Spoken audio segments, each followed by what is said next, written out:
In this video, I'm going to show you how you can create transparent gradient in Canva. First, open an image.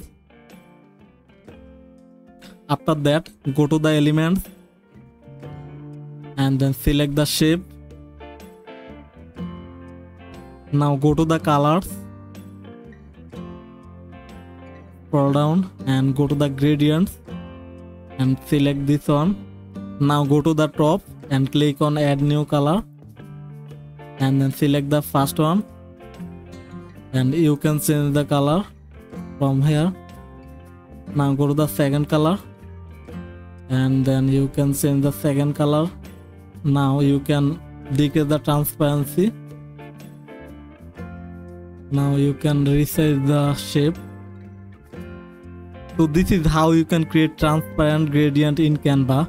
Hope that this video help you out. If this video help you, hit the like button and subscribe this channel. Thanks for watching.